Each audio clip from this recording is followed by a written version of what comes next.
اعوذ باللہ من الشیطان الرجیم بسم اللہ الرحمن الرحیم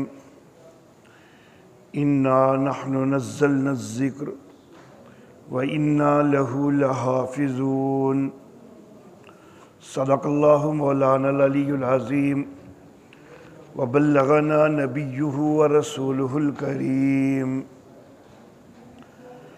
بے شک ہم نے ہی اس ذکر کو نازل کیا ہے اور ہم خود اس کی حفاظت کرنے والے ہیں۔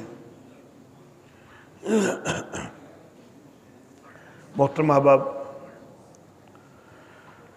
ہماری آج کے درس کا عنوان، جیسا کہ کل کے بیان میں بھی میں نے ذکر کیا اور فلیکس میں بھی آپ احباب نے پڑھا، وہ یہ ہے کہ مسلک احناف ہی کیوں۔ تو اس حوالہ سے چند گزارشات عرض کرنی ہے۔ آیت مبارکہ کل کے درس میں نے یہی تلاوت کی تھی اور آج کے درس میں بھی یہی تلاوت کی ہے۔ آیت مبارکہ کی اس موضوع سے مناسبت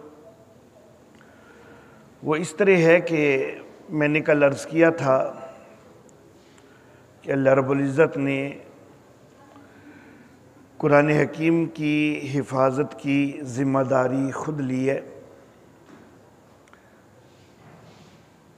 اور پھر اس کے لیے اللہ رب العزت نے کئی اسباب پیدا فرمائے ہیں۔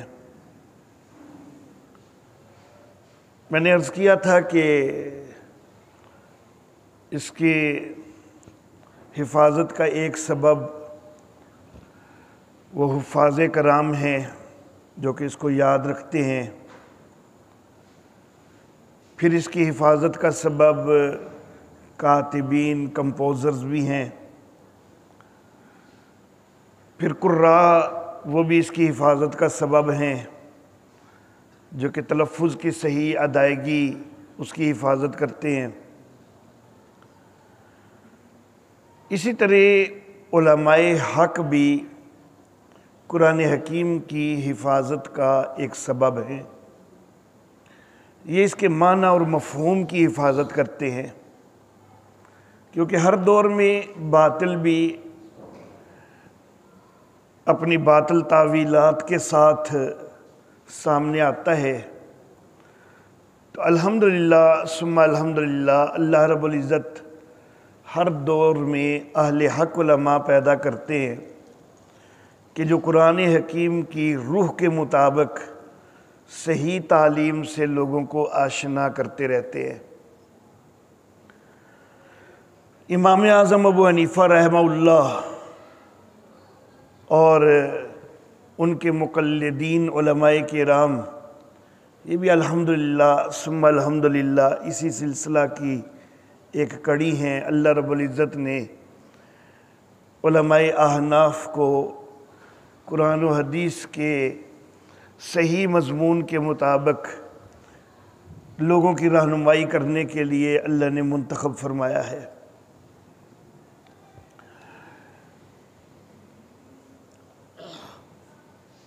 نبی اکرم صلی اللہ علیہ وآلہ وسلم کے دور میں کسی بھی چیز کے اوپر رہنمائی کی ضرورت ہوتی تھی تو نبی اکرم صلی اللہ علیہ وآلہ وسلم موجود تھے، آپ سے رہنمائی لے لی جاتی تھی۔ صحابہ کرام رضوان اللہ علیہم اجمعین نبی اکرم صلی اللہ علیہ وآلہ وسلم سے تربیت یافتہ تھے۔ وہ نبی اکرم صلی اللہ علیہ وآلہ وسلم کی ہدایات کے مطابق عمل کر رہے تھے، لیکن آہستہ آہستہ دور جب آگے بڑھتا جا رہا تھا، نئے نئے لوگ اسلام میں داخل ہو رہے تھے، تو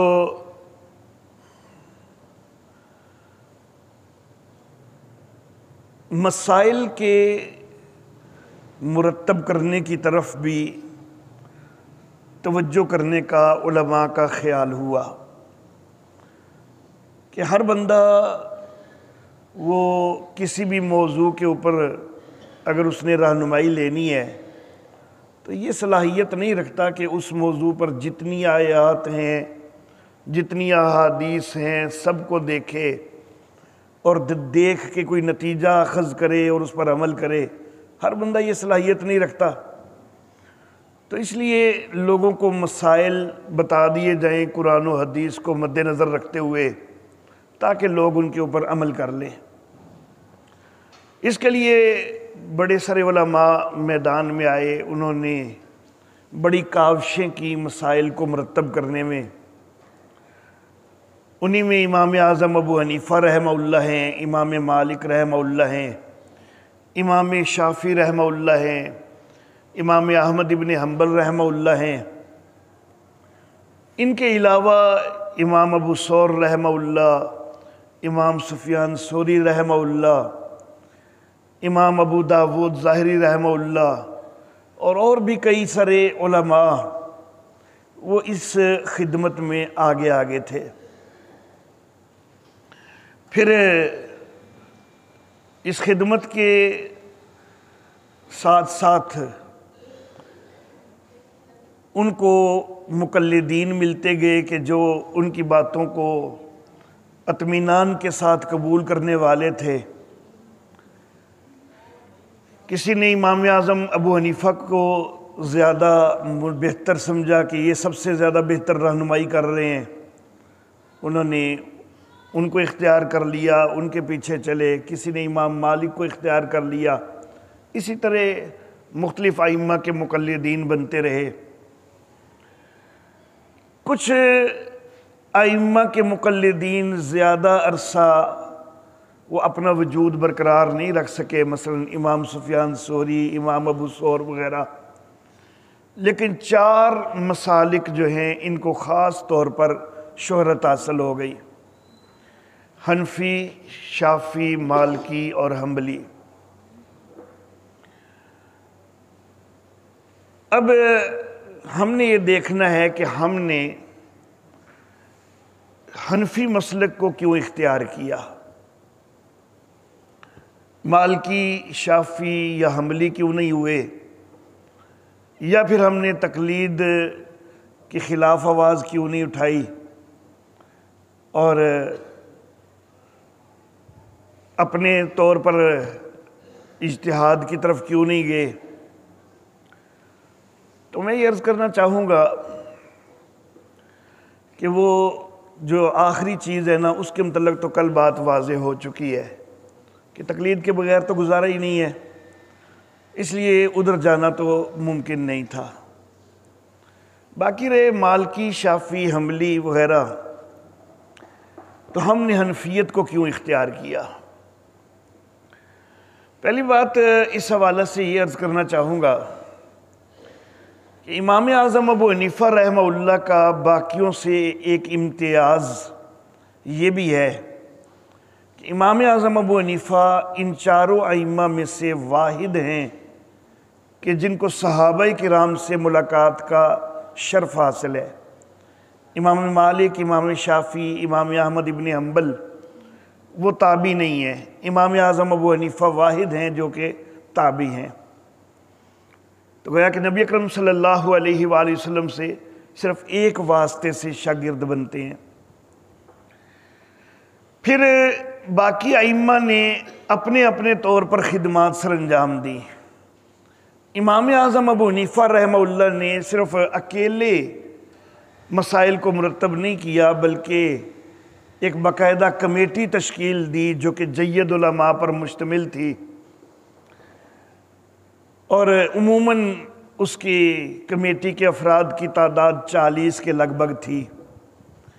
ظاہر بات ہے کہ بعض اوقات کسی کی وفات ہو جاتی ہے، کوئی نئے ساتھی شامل ہوتے ہیں، تو بہرحال عمومی تعداد 40 کے لگ بھگ رہی، اور ان سب کے سامنے معاملے کو رکھا جاتا، بحث کی جاتی۔ اب ظاہر بات ہے کہ اگر ایک معاملے کو ایک بندہ صرف اکیلا سوچے تو کئی پہلو اس کے ذہن میں نہیں بھی آئیں گے، وہ فراموش ہو جائیں گے۔ لیکن اگر 40 آدمی اس کے اوپر بحث کر رہے ہیں جو کہ ہیں سارے ہی اپنے وقت کے جید علماء، تو اگر ایک بندے کے ذہن سے ایک پہلو کوئی فراموش ہوا ہے تو وہ دوسرے کے ذہن میں آ جائے گا، دوسرے سے فراموش ہوا ہے تیسرے کے ذہن میں آ جائے گا، تو مسئلے کے سارے پہلو سامنے آ جاتے ہیں۔ اس سے بہتر رہنمائی حاصل ہو سکتی ہے۔ پھر امام اعظم ابو حنیفہ رحمہ اللہ، ان کا تقوی انتہائی عظیم ہے۔ کوفہ کے اندر امام اعظم ابو حنیفہ رحمہ اللہ کی رہائش تھی۔ ایک دفعہ پتہ چلا کہ کوفہ کی بکریوں کے اندر چوری کی ایک بکری آ کے مل گئی ہے۔ امام اعظم ابو حنیفہ رحمہ اللہ اس قدر احتیاط کرنے والے، اس قدر تقوی والے کہ پتہ چلا کہ کوفہ کی بکریوں کے اندر ایک بکری چوری کی ہے، تو بکریوں کے ماہرین سے پوچھا کہ بکری کی زیادہ سے زیادہ عمر کتنی ہوتی ہے؟ انہوں نے 7 سال بتلائی۔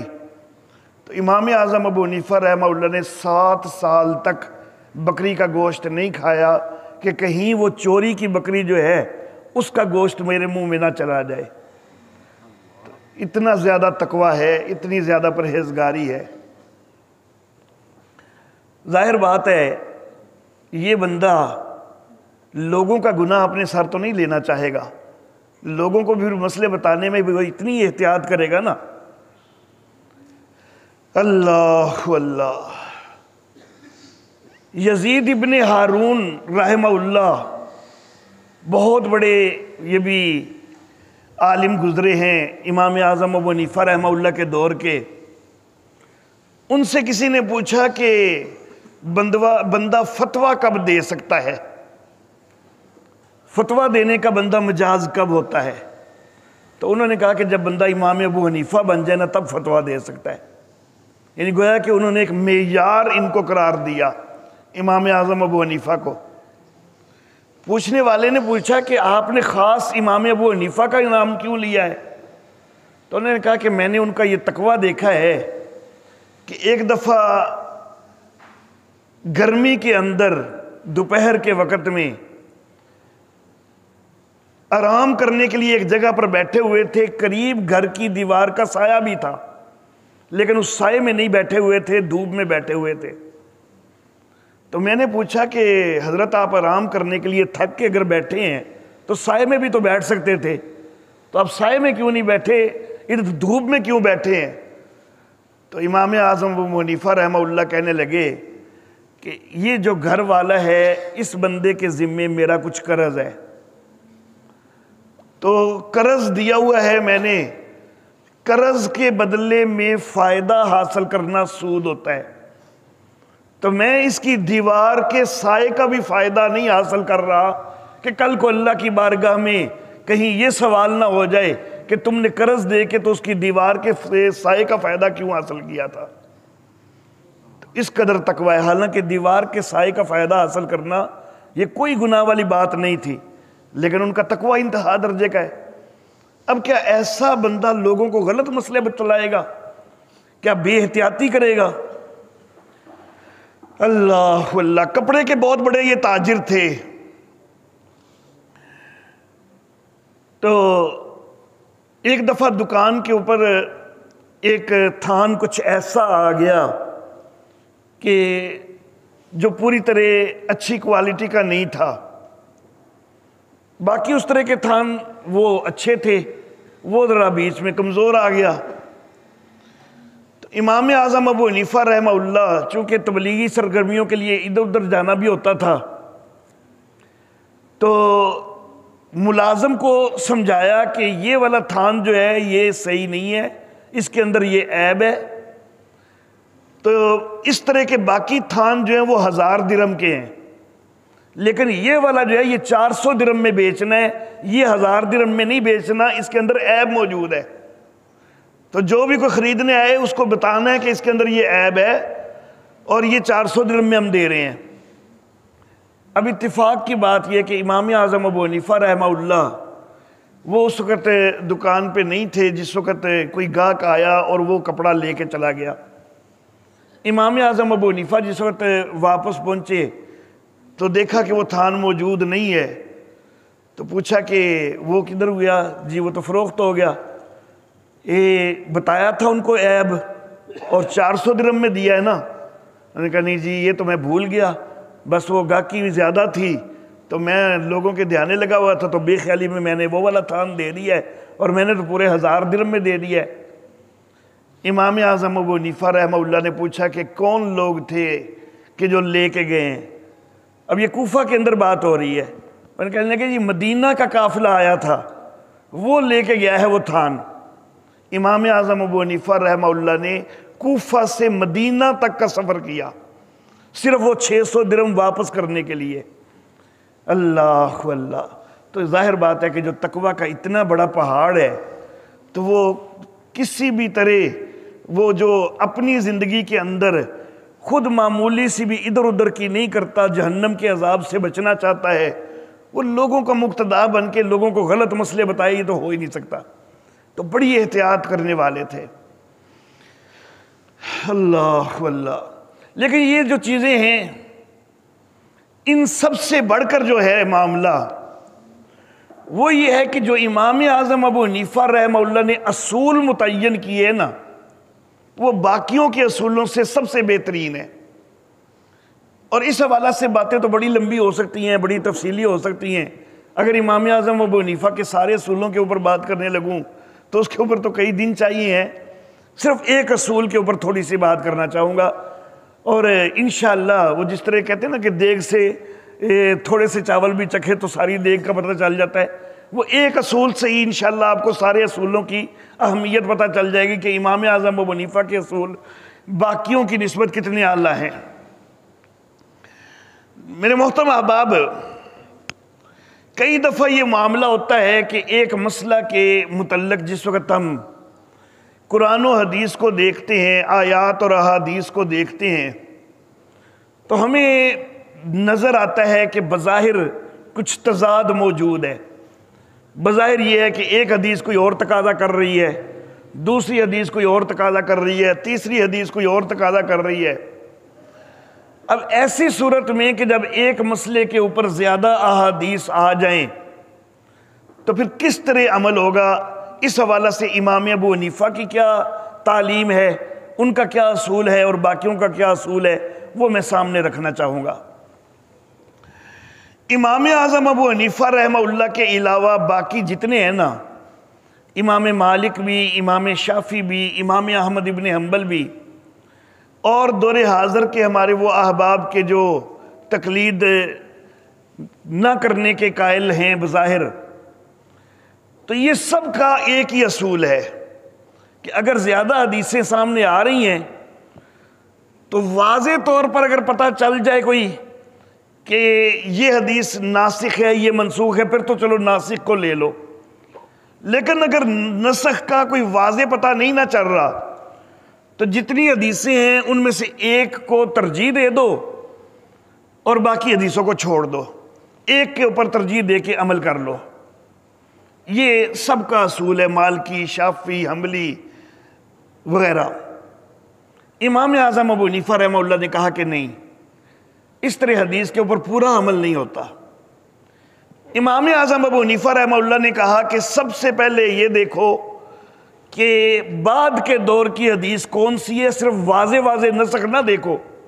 کبھی تو ہوتا ہے واضح نسخ تو وہ تو نظر آ جاتا ہے ہر بندے کو، لیکن امام صاحب نے کہا کہ اس کے لیے محنت کرو، کوشش کرو، ڈھونڈو کہ کون سی بات کی ہے، قرائن کو دیکھو، ان سے پتہ چلے گا کہ کون سی حدیث بات کی ہے۔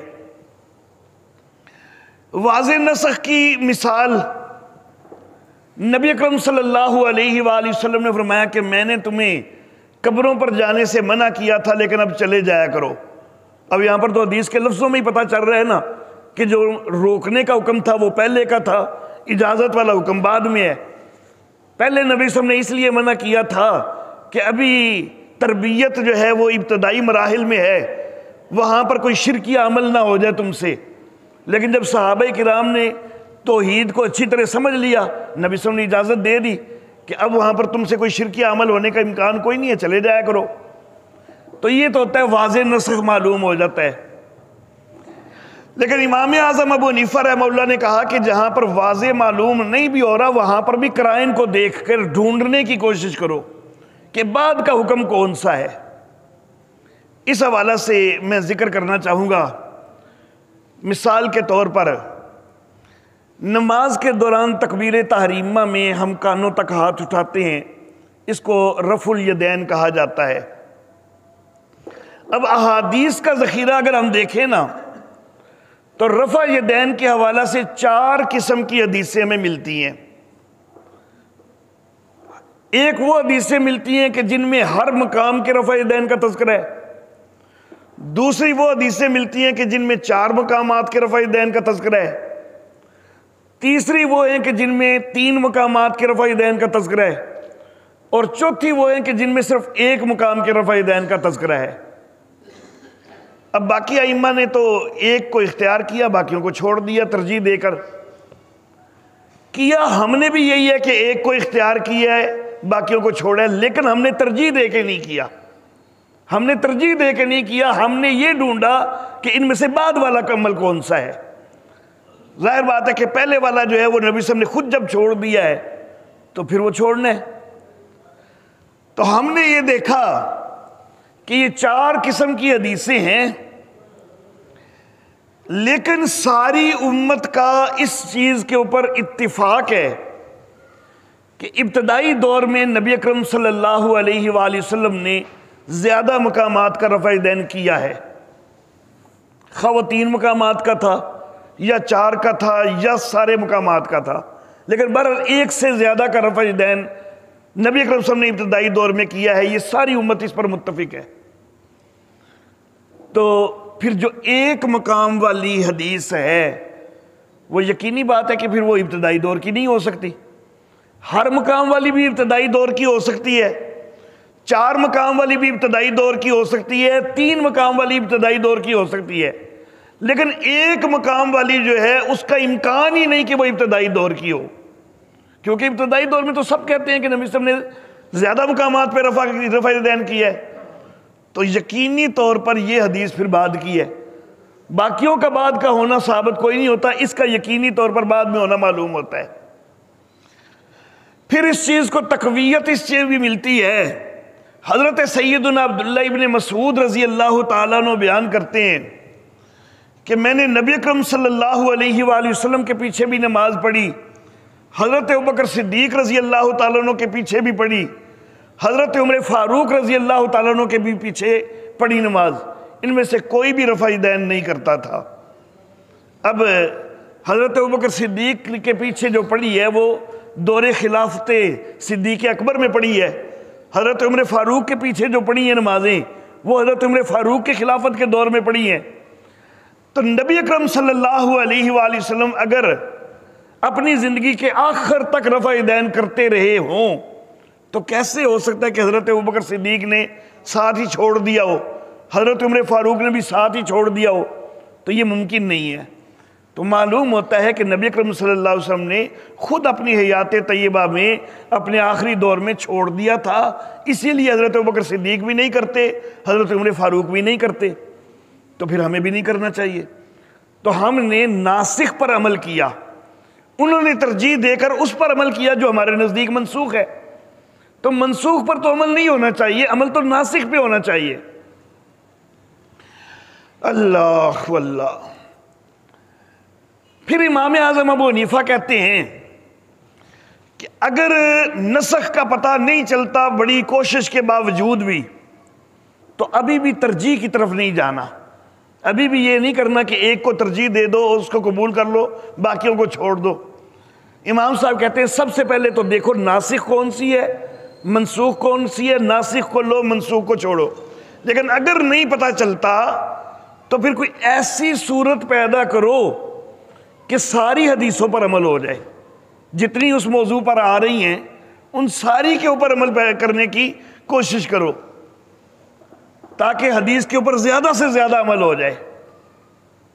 مثال کے طور پر امام کے پیچھے فاتحہ پڑھنی ہے یا نہیں پڑھنی، ایک آدھی حدیث یہ کہتی ہے کہ لا صلاۃ لمن لم یقرأ بفاتحۃ الکتاب، یہ آدھی حدیث ہے، پوری حدیث نہیں ہے۔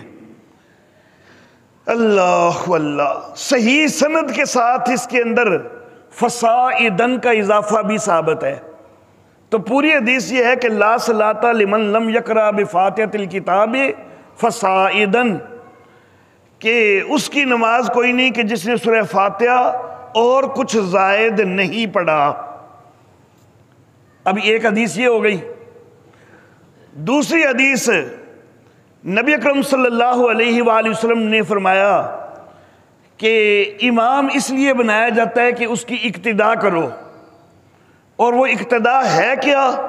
وہ یہ ہے کہ اذا کبر فکبروا واذا قرأ فانصتوا واذا قال غیر المغضوب علیہم ولا الضالین فقولوا آمین، کہ جس وقت وہ تکبیر کہے تم بھی تکبیر کہو، جب وہ قرات کرے تم چپ ہو جاؤ، جس وقت وہ غیر المغضوب علیہم ولا الضالین کہے تم آمین کہو۔ تو یہ حدیث بھی سامنے آ گئی۔ اب ایک حدیث کہہ رہی ہے کہ اس کی نماز کوئی نہیں کہ جس نے سورہ فاتحہ اور کچھ زائد نہیں پڑھا، وہ حدیث کا تقاضا کر رہی ہے کہ سورہ فاتحہ بھی ضرور پڑھنی ہے، کچھ زائد بھی ضرور پڑھنا ہے۔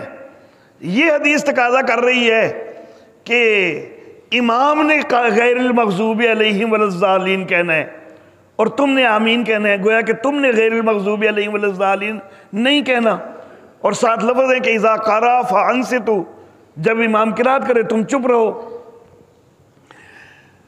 پھر ایک اور حدیث بھی سامنے آتی ہے کہ من صلی خلف الامام فإن قراءۃ الامام له قراءۃ، کہ جس نے امام کے پیچھے نماز پڑھی تو امام والی قراءت ہی اس کی قراءت بھی ہو جاتی ہے۔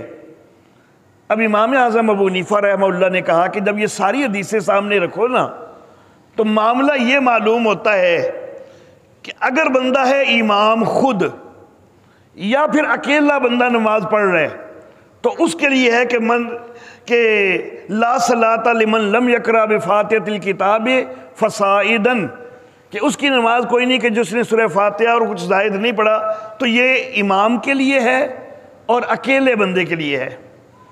لیکن دوسری دونوں حدیثیں وہ واضح کر رہی ہیں کہ جو امام کے پیچھے ہے اس نے نہیں پڑھنا۔ تو من صلی خلف الامام فإن قراءۃ الامام له قراءۃ، جس نے امام کے پیچھے پڑھا تو امام کی قراءت ہی اس کی قراءت ہو گئی۔ تو جب قراءت خود ہو گئی تو پھر اس کو پڑھنے کی ضرورت کوئی نہیں۔ اور نبی صلی اللہ علیہ وسلم نے ساتھ کہا بھی ہے کہ اذا قرأ فانصتوا، جب وہ پڑھے تو تم چپ رہو۔ تو ساری حدیثوں پہ عمل کرنا چاہیے، صرف آدھی حدیث پہ عمل نہیں کرنا چاہیے۔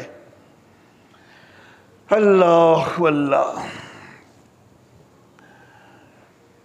تو جس وقت تطبیق کی بھی کوئی صورت نہ ہو تب امام اعظم ابو حنیفہ کہتے ہیں ہاں اب ترجیح دے دو، اب جتنی حدیثیں ہیں ان میں سے کوئی ایک کو ترجیح دے کے لے لو۔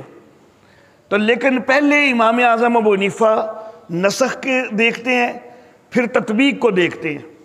اب نتیجہ کیا ہوگا؟ نتیجہ یہ کہ اگر ایک حدیث پر ہم نے عمل کیا ہے اور وہ ہے ناسخ، اور انہوں نے عمل کیا وہ ہے منسوخ، تو عمل کس پہ ہونا چاہیے تھا؟ ناسخ پہ۔ عقل یہی کہتی ہے۔ تو ہمارا عمل تو حدیث پر ہوا 100%، اور ان کا ہوا 0%، کیونکہ انہوں نے تو اس پر عمل کر لیا جس پر کرنا ہی نہیں تھا۔ اور اگر نسخ کا پتہ کوئی نہیں چلا، معاملہ تطبیق کی طرف گیا ہے، دو حدیثیں سامنے آئی، ہم نے دونوں پہ عمل کر لیا، تو ہمارا عمل ہو گیا 100%، اور ان کا عمل ہو گیا 50%، کیونکہ ایک کے اوپر عمل کیا، ایک کو چھوڑ دیا۔ اگر حدیثیں 3 ہو گئی، ہم نے تینوں پہ عمل کیا، ہمارا عمل ہو گیا 100%، انہوں نے ایک کو لیا، 2 کو چھوڑ دیا، 33% پہ عمل کیا۔ اگر حدیثیں ہو گئی 4، ہمارا عمل پھر بھی 100%، کیونکہ ہم نے چاروں پہ عمل کیا، انہوں نے ایک پہ عمل کیا، 25% پہ عمل کیا، 3 کو چھوڑ دیا، 75% کو چھوڑ دیا۔ حالانکہ معاملہ یہ ہوتا ہے کہ جتنی حدیثیں زیادہ ہوں اتنا عمل زیادہ ہونا چاہیے، لیکن یہاں پر تناسب معکوس چلا آ رہا ہے، حدیثیں بڑھتی جا رہی ہیں، عمل کی نسبت کم ہوتی جا رہی ہے۔ تو میرے محترم احباب، مسلک احناف جو ہے وہ الحمدللہ ثم الحمدللہ قرآن و حدیث کے اوپر سب سے زیادہ عمل کرنے کا طریقہ بتاتا ہے۔ صرف اتنی بات ہے کہ یہ ذرا تھوڑا مشکل ہے، اس کو سمجھنے کے لیے ایک موضوع کے اوپر ساری حدیثوں کو دیکھنا پڑتا ہے۔ باقی مسالک والے چونکہ ایک ایک حدیث پہ عمل کرتے ہیں، وہ صرف بس وہ والی حدیث سامنے لے آتے ہیں اور کہتے ہیں کہ دیکھ لیں جی حدیث میں آ گیا، لیکن بھائی اس حدیث میں اگر یہ آ گیا تو باقی حدیثوں میں کچھ اور بھی تو ہے، اس کو بھی تو دیکھنا چاہیے نا، لیکن اس کو وہ نظر انداز کر دیتے ہیں۔ تو ان کا معاملہ آسان ضرور ہے لیکن وہ حدیث پر زیادہ عمل والا نہیں ہے۔ الحمدللہ ہمارا معاملہ تھوڑا مشکل ہے، لیکن وہ مشکل آپ کے لیے تو نہیں ہے، وہ تو علماء کی درد سر ہے نا، وہ آپ کے لیے تو نہیں ہے۔ تو آپ کو اطمینان کے ساتھ جو ہے وہ عمل کرنا چاہیے۔ الحمدللہ مسلک احناف سب سے بہتر ہے۔ وآخر دعوانا ان الحمدللہ رب العالمین۔